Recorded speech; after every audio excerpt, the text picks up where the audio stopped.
Welcome back to the morning show here on Arise News. I'm Tunde Abiola. Good morning. Welcome back. I'm Veronica Odeka. Liborous Oshoma is a lawyer, writer, activist, public and social affairs commentator. He's here to discuss the unfolding developments of the planned arraignment of the Chief Justice of Nigeria. Welcome, sir. My pleasure. Morning. What do you make of this entire development? We want to get right into it, and with this information linked to the coming up elections. Ordinarily, when the executive take decisions, especially decisions that should be presumed to fight ills in the society, people ordinarily should be happy. Yes. That, yes, this is coming up and, it's to cleanse the urgent table. But when such decisions are, laced with political intentions, there's usually outcry. And most especially when such decisions are also not consistent with the practice of the government, you also don't gauge the mood of the people, especially as elections are approaching. And then having against the backdrop of the Kenyan experience, so people are definitely going to raise eyebrow that, look, there's something sinister and something fishy. And so that's why I think, in my opinion, that no matter what the government feels, I think this is a very wrong move. You can take a good decision at the wrong time. You should be tactical. When the DSS raided judges' houses, I was one of those that said, look, you don't fight corruption this way. There are institutions. Just like when an army officer is caught, for criminal offenses, he's first and foremost court-martialed by the army authority and then handed over to the civil authority. The same thing with police. They conduct orderly room trial. These are to safeguard, and protect the integrity of such institutions, and also to protect job security. But when, and I did say then that you can't fight the judiciary without carrying the judiciary along. And some of the problems also that we have identified over time with our constitution, came to fore. So with the Supreme Court, the Court of Appeal, Lagos Division interpretation of, that act, that for you to discipline a judicial officer, you must first and foremost take it through disciplinary measures of the NJC. I want us to actually take this step by step so that our viewers and none of the nuances are lost on our viewers. So let's start off with your point, which is correct, that there are no sacred cows. Yeah. But in trying to circumvent the established process, you only reinforce the corruption that you purport to fight. Yeah. Because corruption is not just about malfeasance. Yeah. So let's look at this arraignment of the Chief Justice of Nigeria in the person of Justice Onnoghen on this 6-count charge, and also the motion that is to be moved, ordering him to vacate his seat pending the time where he can clear himself. Let me hear your thoughts on that process. Before now, yesterday a friend called me and said, are you a seer? Because I had discussed with him last week, Saturday, that from what we gather, that there are feelers that the government is not too comfortable with the judiciary. And if the elections are conducted the way they want to conduct the election, and the judiciary, if the matter eventually gets to court, that the judiciary might overturn it. That's what I referred to as the Kenyan experience, where the constitutional courts in Kenya overturned the presidential election. And that they were not comfortable and that they were moves. Let's look at those feelers, because you don't need to be a seer. The president's famed or infamous body language has indicated that. Let's even look at the process through which Justice Onnoghen was before the Justice Onnoghen's process, before this, I'm talking about the Saturday before. I'm talking about, I was discussing this. I'm not talking about the arraignment. I'm talking even about his process of nomination, that it was so belabored, it took so long. Yeah. The DSS issue. Can you set the scene? We'll get to all of that. Okay. That's why I needed to lay foundation. And And then it was, even though it was a rumor at that time, you know, some people felt also with the way the Electoral Act amendment was handled, that it was certain that, you know, the government in power were not too comfortable with, you know, a transparent election. And then also, coupled with the fact that the same INEC that had consistently maintained that they were not going to resort to incidence form during accreditation. They insisted in Ekiti, they insisted in Osun. And now you see INEC trying to bend the rules to accommodate incidence form. And then, you know, so the moment you accommodate incidence form, even though that's the Supreme Court decision in Dakuku and Wike, the moment INEC in state elections that have been conducted has said, look, we won't accommodate incidence form because it's, you know, gives room for manipulations. And so, when you now see this body language, INEC trying to accommodate those things that says give room for manipulation, people were skeptical that, look, these elections, the way it is going, it might not be fair. Yes. And so, but the only hope that they had was that, well, this judiciary might rise to the occasion. Yes. Because the judiciary also had shown over time that also they cannot be cowed. Yes. Thanks to the raid of judges, and so probably that also, you know, put the judiciary in a position where it's almost certain that there's no relationship between the executive and the judiciary.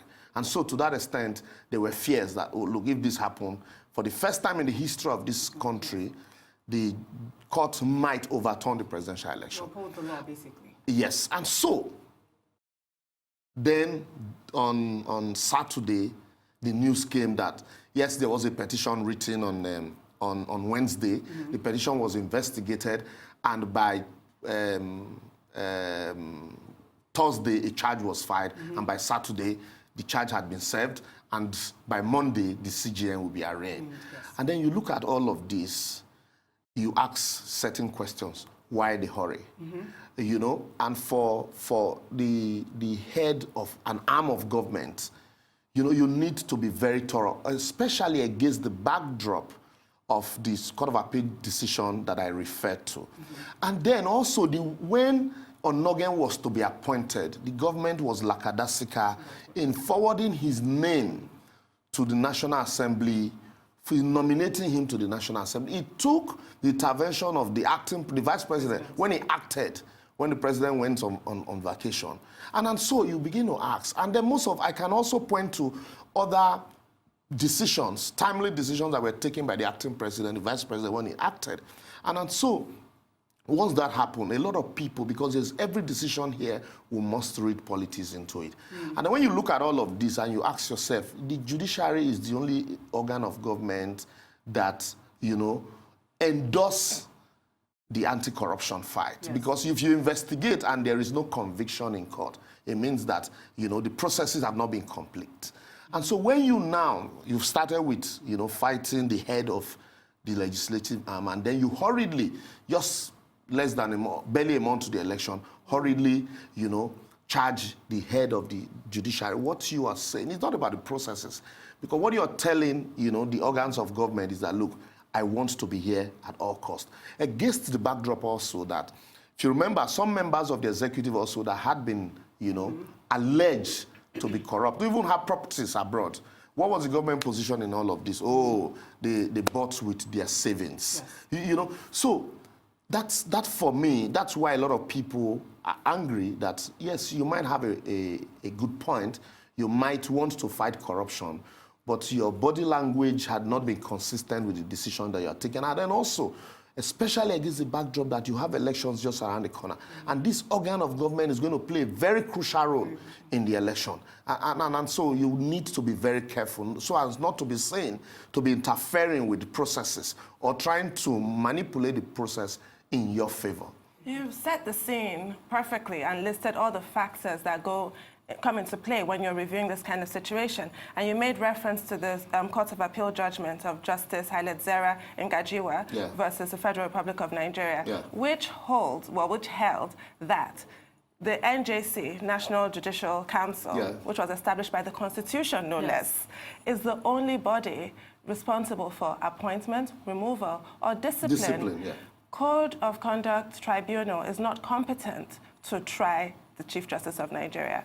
Why? I won't say, because the charge is already before the Code of Conduct, that's a matter for argument in court. I will not sit down here. The NJC has to... That will be an argument in court. I won't sit down and say, look... But there's a precedent. Yes, there is a precedent. Which I just cited. Yes, there is a precedent. But let's assume that, all the corruption allegation that had come before this government, especially members of the executive, the government had been very timely the way they are now. Yes. Nobody will be citing this Court of Appeal decision to you. Everybody will be happy and say, look, there is a precedent. It had been the process. But when it, like, to quote Senator Shehu Sani, when it relates to members of the executive and, members of who are related to the president and the party, they deodorize them. But when it's other institutions, you use insecticide, people are going to raise these questions to say, look, there's something fishy here. Remember, I can't remember when the Babachir Lawal's report was concluded and what became of the outcome of the Vice President Committee, to investigate what actually transpired. Every day we hear, oh, he will soon be charged, he will soon be charged. The Obanikoro issue, Akpabio's issue, and so many of that. Nobody is saying don't fight corruption, but there are procedures and processes. So, and then also, quickly, when that decision was given by the Court of Appeal, some of us opposed that decision. That this decision is not a constitutional decision. That it was given to forestall situations like this. Do you know why? In the Constitution, if you look at the whole gamut of the Constitution, the only officers or officials of government that enjoys immunity are, members of, not all the members of the executive, but the governors, deputy governors, president and vice president. And if you saw also, and then also, members of the National Assembly, the legislatures enjoys legislative immunity on actions or words said on the floor of the parliament. And when the issue of the Senate President's trial at the Code of Conduct started, and then coupled with the invasion of the judges' houses, some of us were of the view that now you also saw the speedy attempt by the legislature to cloak itself with immunity. Even the invitation extended to Senator Dino Melaye, there was a debate on the floor of the Senate that no, for the police to invite a senator, they ought to inform the Senate President and he must consent to it. And we said, no, that's not the position of the law.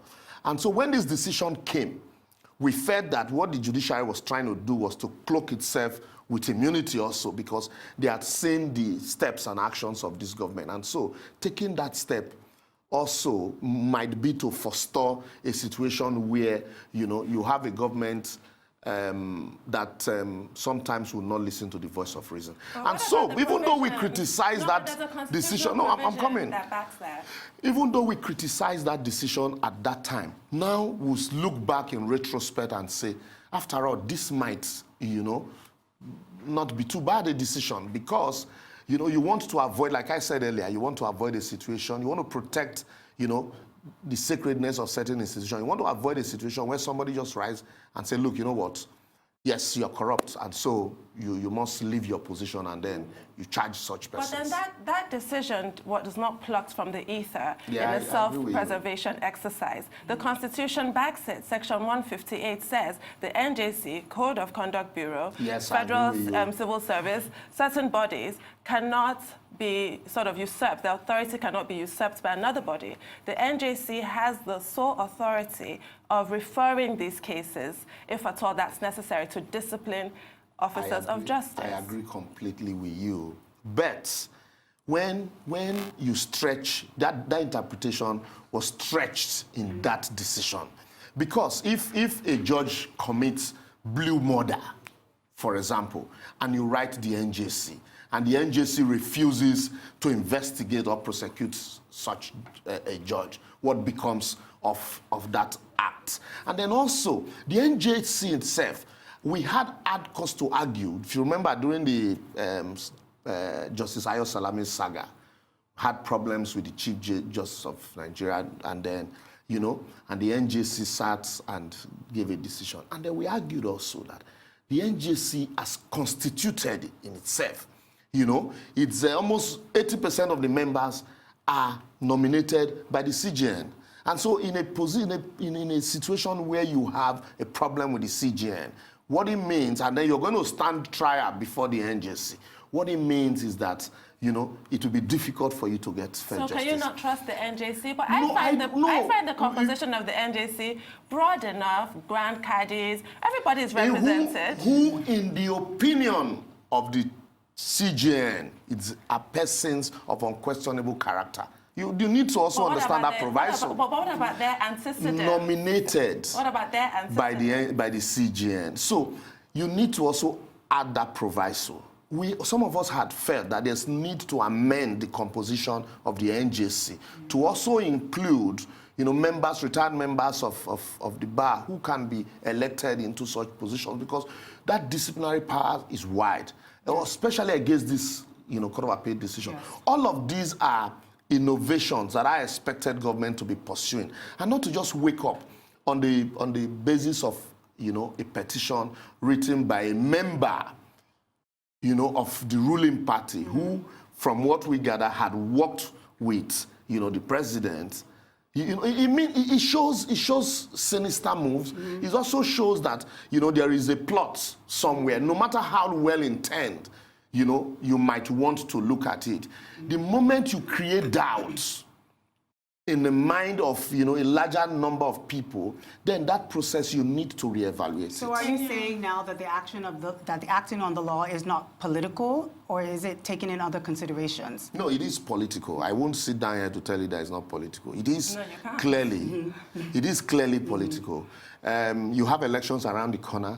We have also seen decisions that the government has. I had the privilege of speaking to a top member of the APC yesterday, and what he could tell me was, yes, we have it on authority that some persons, that the courts would give judgment against some of the decisions of the party, and that might put the party in a very in an uncomfortable position before the election. And then the question you now want to ask, these are rumors anyway.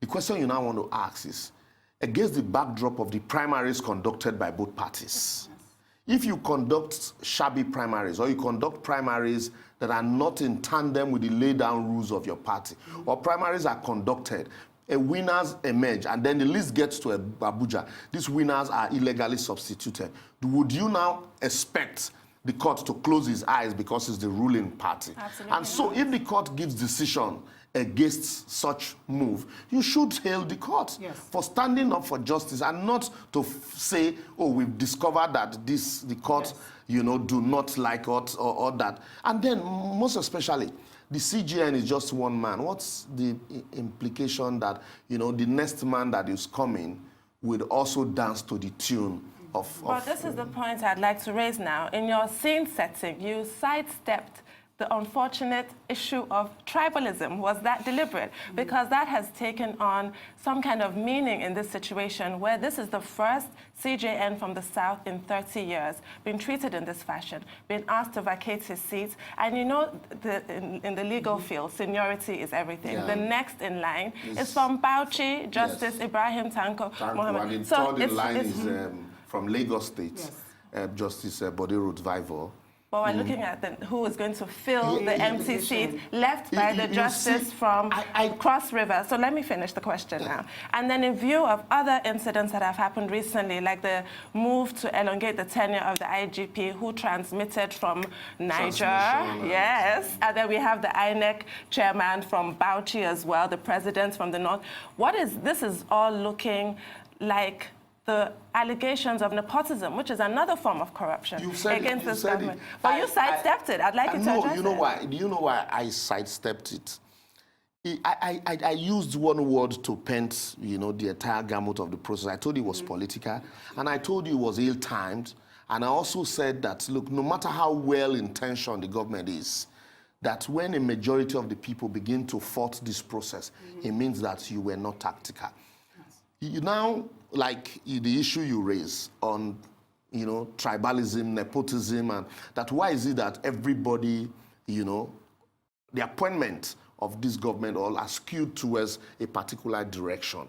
No matter how well, how much the government has tried to explain that, that's not the intention, but every of their action keep pointing to that, direction. And some people also have said that fear that Nigeria might disintegrate in 2015, that might not see the election, that if care is not taken with the actions that we are seeing, that we might, that prediction might we might gradually preparing a recipe to actualizing that prediction. Because even though they say Nigerians are the most patient people, that even goats, some people have likened us to goats, that even goats are not as patient as we are, that you push a goat to the wall, it will revolt, but you push a Nigerian to the wall, it will break the wall. But there's only a limit to how much you can stretch that patience. Some people also have, predicted that, the cannibalization of Nigeria might probably start from the south. But I tell you, no, it would definitely, from what we see of Boko Haram, if care is not taken, it might be starting from there. And that's why every action, it is not only in the south that people are feeling marginalized. Even in the north, there are some,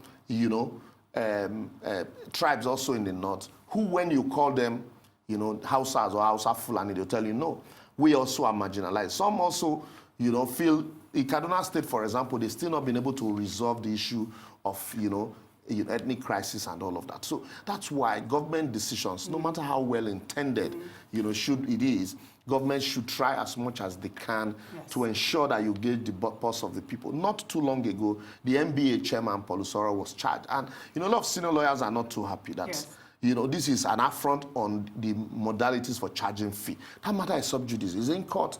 And then just a few weeks later, the NJC. The impression you're painting, when you have a lot of members of the executive who are seated there, who had their hands in the pie, all this while, and nothing had happened. And then you have some members, some people who decamp from other party into the party. Ojikalu, in October, was it October, November, was declared wanted by the EFCC. And it was cited at the APC rally in Umuahia. And so you now begin to ask, then there is something fishing here. And when that happens, also coupled with the fact that in the Southeast, a lot of people are not too happy with the position of the government.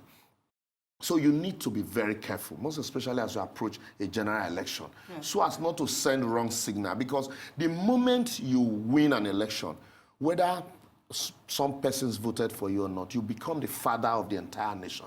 And so that's why even the drafters of the Constitution, they included quota system to give a sense of belonging to every section of the country. But when you violate that rule and you are accommodated, there's a limit to how much you can stretch it. It gets to a time people begin to, even your party members will say, look, this is a wrong move. I've spoken to people also who also are in the party and who are not happy with what had happened. I've also spoken to some people who felt, look, yes, you agree that, yes, some judges are corrupt. Yes. It's a Nigerian thing, but also it's to paint, every institution, every member of the judiciary as corrupt. It's not being fair to some people, some judges who have labored hard, to stay above board. So in your opinion, how do you feel that the NJC should not respond to what is happening?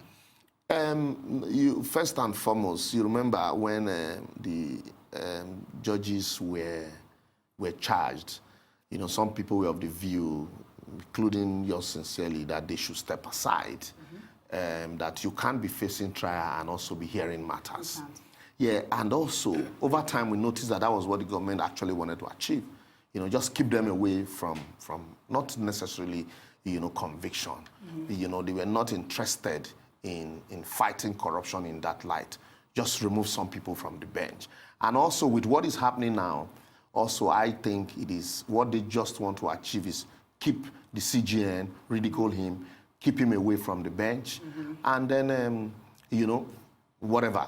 Just the same way Justice Ayo Salami was treated, you know. And then, but unfortunately, there is a precedent already from Justice Ayo Salami.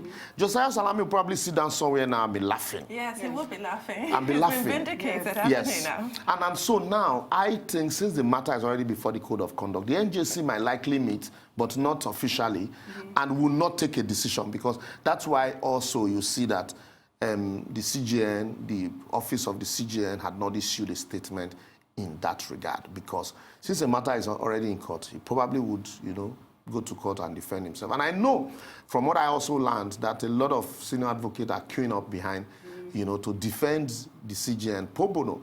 One thing people should understand, it's that the legal profession, I'm not, you know, I must say this, it's, some people have likened it to a court, that brotherhood that they enjoy. You know, that's why even at the bench, you are aware of this. They call themselves, you know, learned brothers. Yes.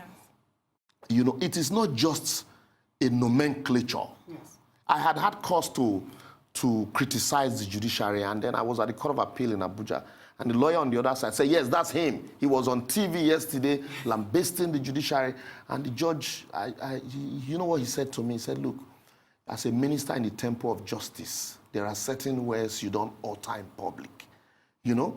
And I said, well, we were discussing the judiciary generally, and, you know, I won't shy away from the fact that some judges are corrupt, while you have some, you know, who are above board and hardworking. And so we should call a spade, you know? But why I'm saying this is that, so for a government that knows its onion, and you want to fish out the corrupt one, what you should do is to try as much as you can to cut the NJC. Once you have the buy-in of the NJC, it becomes easy for you to fish out the corrupt one. And moreover, the NJC had cause to discipline certain judges and dismiss them. And not all of them, as we speak now, are before the court, have been charged by the same government. You know, and so for a sitting judge, no matter your grievance, no matter what you feel, you know, no matter what you think, there are a way you can do it. You wait for his retirement and you charge him for breach of conduct. You know, but when you have election approaching, and then in 5 days you've investigated a chief judge and you take him to court, and then you finally get to court and your charge is shredded intellectually. You know, the next allegations will be, oh yes, the judiciary is corrupt. They backed one of their own. Like I said, you know, it's, you know, the brotherhood there. They backed one of their own. You know, not minding, because you have a lot of illiterates, most especially with social media. So that's why sometimes I don't even argue on Facebook, because I don't know who I'm arguing with. I don't know how educated the person on the other side is. And so it might just be one, you know, I'm not saying carpenters are not educated. They're educated in carpentry, but not in law. Yes. And so, or somebody who does not know his right from his left in terms of legal matters, arguing with you, and then you're just wasting your energy, you know, trying to educate him. He already has a mindset. You know, so when you have all of this, you need, as a government, you need to be very tactical so that you don't bring the roof on your own head, most especially as you approach the election. Well, what do you think of the situation now? This motion is going to be moved for the CJN to vacate his seat. It will be argued, while pending the determination of his trial. What do you think will be the outcome of that? Do you see him vacating his seat? No, I don't. Even if he would want to, I think some lawyers will tell him not to. Let me give you an instance. If you remember the case of Concord and 9 justices of the Supreme Court, where Concord reported that IBB, you know, bought Mercedes-Benz for the 9 justices of the Supreme Court. The matter went as far as the Court of Appeal. And when it got to Supreme Court, it became a problem. The Supreme Court couldn't even form a quorum, because you have 9 members of the panel, you know, that are involved in a matter. And at the end of the day, Concord had to settle the matter with, you know, one way or the other. Some of us were, you know, looking out for how interesting that would turn out between the fireworks between Chief Rotimi Williams and Gani Fahimi, both of blessed memory. Here, at the Code of Conduct, appeal from the Code of Conduct lies to the Court of Appeal. And so when you argue this motion at the Court of Appeal, at the Code of Conduct, one way or the other, you know, the Code of Conduct will rule on it. And then, but before then, are you now saying that, yes, like some of us have argued that, oh, yes, you've already found him guilty before, you know, the trial? Yes. Or, you know, for matters of morality, you say integrity demands that you step aside. And then the question will not be how many of the members of the executive have been investigated or facing trial, or even Saraki that stepped aside. And so what would you want to achieve by stepping aside? And when, no matter what happened at the Code of Conduct, the matter gets to Court of Appeal. And the Court of Appeal rules one way or the other, and the matter eventually gets to the Supreme Court. That same application. Will the Supreme Court now say, oh, look, the CJN, we think why this matter is going on, you step aside, or, you know, so just this really, that's why I say, look, when we do things really, we should look at processes, think it through to the end, and then ask yourself, what do I want to really achieve with this? And do I want to set a precedent that tomorrow, even if I'm out of government, that, you know, somebody also who's close to me, this process can be used against him. Do I want to do that? You know, like the rotary four-way test of the things we think, say, or do. You know? So if you look at the process, you ask yourself, is it fair to all concerned? You know, is it the truth? Even if it's the truth, but is it fair to all concerned? You know, will it enhance, you know, equity and fairness or justice at the end of the day? Against also, most especially against the certain decisions you have taken that people have come down heavily on. You know, so I want, whether you like it or not, you have tried with some judges and you didn't succeed, and now you feel, oh, look, as elections are approaching, let us even go for the, you know, the bigger fish. And some persons also we feel it's like the Goliath. This is our Goliath. If it goes down, it means all of us are gone. So you need to look at all of this, you know, law and politics aside, you need to also look at the sentiment of it. There's no way you can separate or divorce sentiment from this. Most especially, no matter, like I keep saying, no matter how well intended you are, you have elections and you know that this arm of government will play a very crucial role. You know, just the same way when it was Justice Ayo Salami's, when he was elevated to the Supreme Court, I argued that, look, this is not an elevation, but in actual sense, a demotion. Because at that time, at the President Court of Appeal, you appoint members of the election tribunal. You know, and already as the President Court of Appeal, you are on the same pedestal with the judges of the Supreme Court. But when you are elevated to the Supreme Court, what it means is that you queue behind the last judge that was elevated. So you actually been demoted. And the man said, no, I'm comfortable where I am. And then the heavens were let down. Yes. You know, some people called him names, and those people who are in government today were in opposition then, and they were so vociferous in defending him. I wonder what has changed. Self-interest. You have said it. So what is the end game? The election. The election. And so in February 16th will be the end game.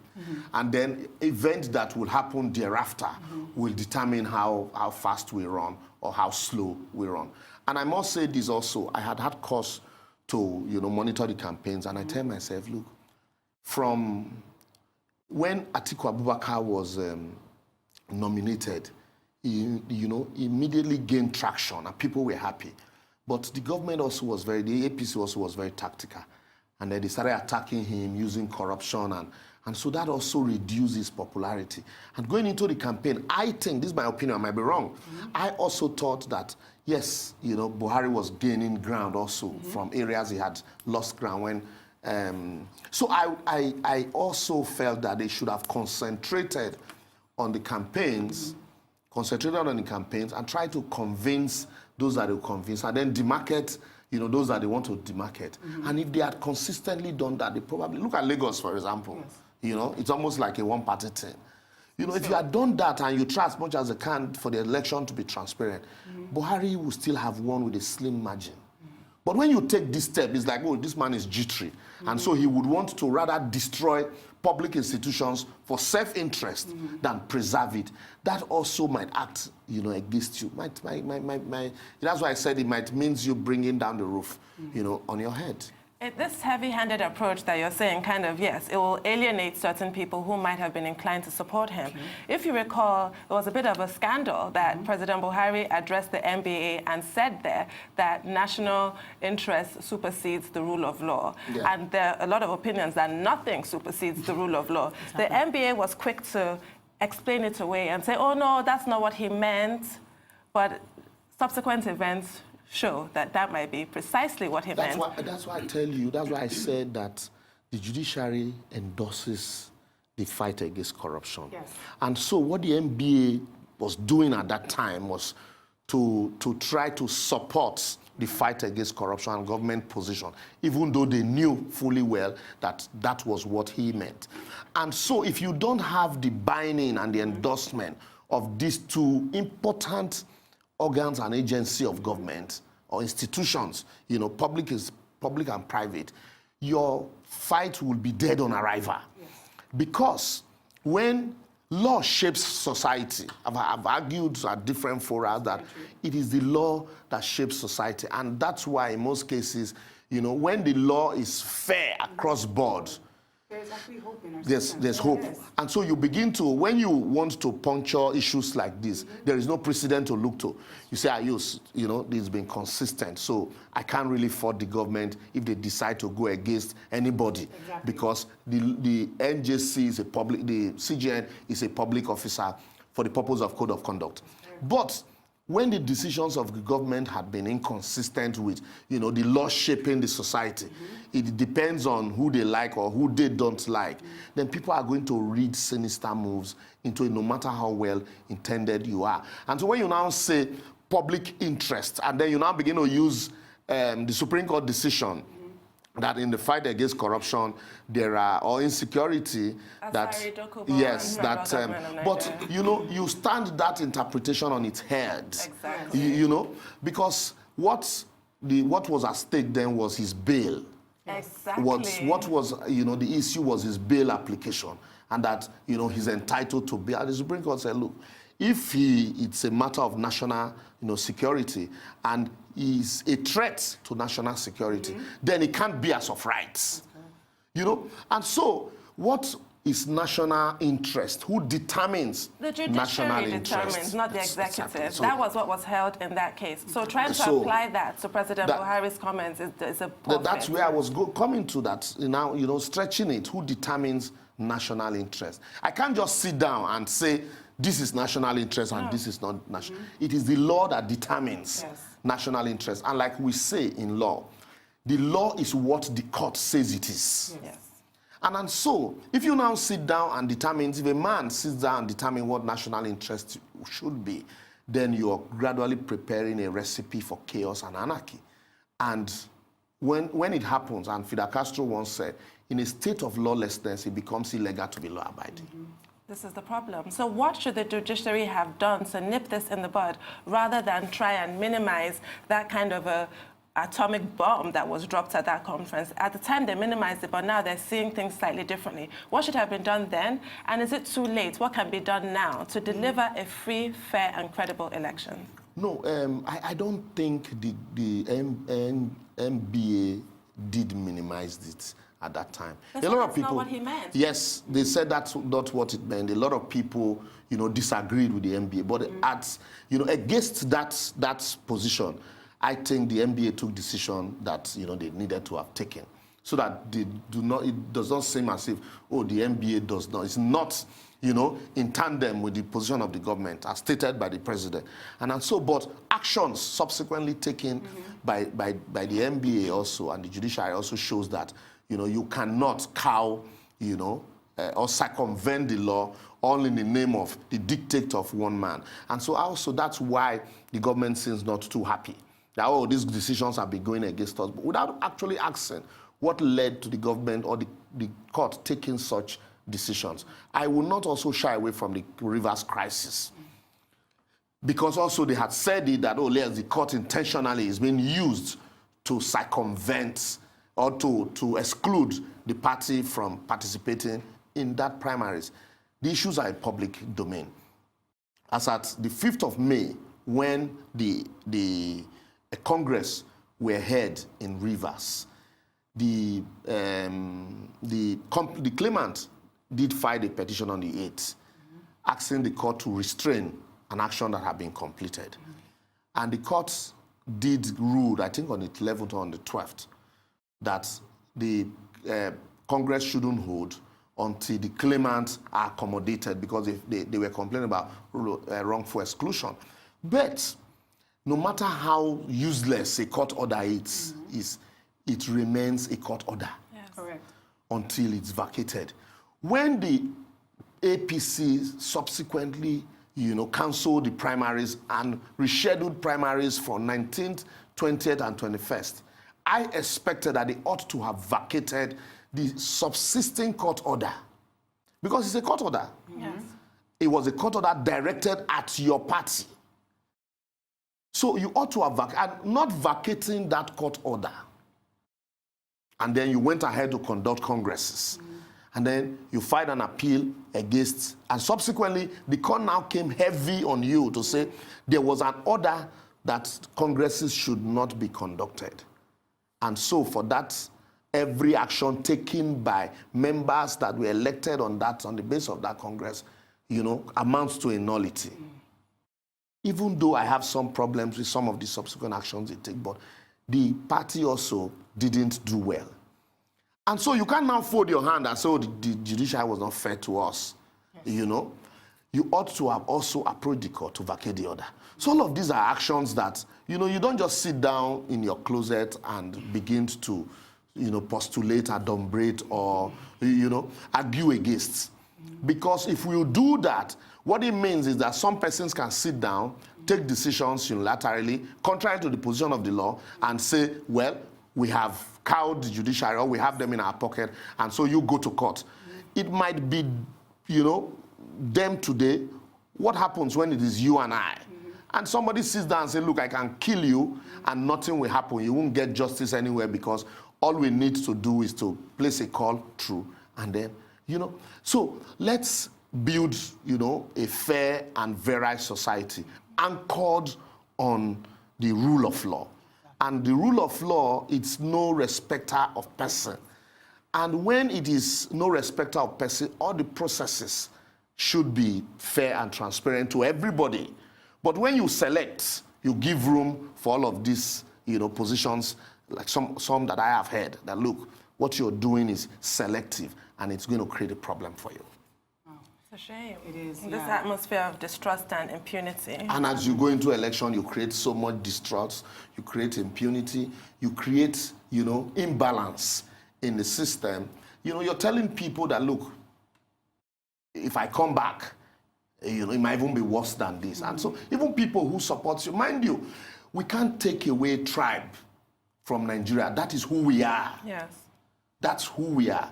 When you give some persons a sense of belonging, it's deeply appreciated. That's why even the Constitution accommodates that you appoint ministers from every state of the Federation to give them a sense of belonging. Even though some of us also fault it, that look, you can't just be multiplying ministries all in the name of sense of belonging. But that's what the law says, and which the government also had complied with.